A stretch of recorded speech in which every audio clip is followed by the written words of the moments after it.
காலையில் ஒரு 11 மணி போல் வீட்டு வேலை சமையல் வேலையெல்லாம் சீக்கிரம் முடிச்சிட்டோன்னா கீழே போய் க்ளீனிங் ஆரம்பிக்கலாம் அப்படின்னு சீக்கிரமே சமைக்க ஸ்டார்ட் பண்ணிட்டேன்.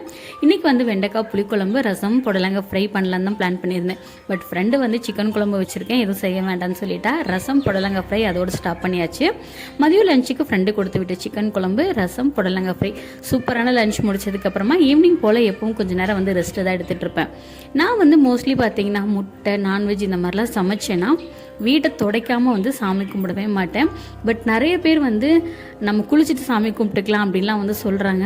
பட் இது சரியா தப்பா அப்படிங்கிறது நீங்கள் என்ன ஒப்பீனியன் நினைக்கிறீங்க அப்படிங்கிறத மறக்காமல் வந்து சொல்லுங்கள்.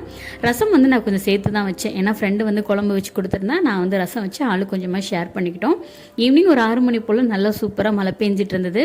நானுமே மதியம் லஞ்சுக்கு நான்வெஜ் சாப்பிட்டனால வீட்டில் தீபம் எதுவுமே போடலை. டியூஷனுக்குமே பசங்க வந்துட்டாங்க. அவங்களுக்கு சொல்லி கொடுத்துட்டு அவங்க 3 பேருக்கும் டீ போட்டு கொடுத்துட்டு அன்றைக்கி டே சூப்பராக கம்ப்ளீட் பண்ணியாச்சு.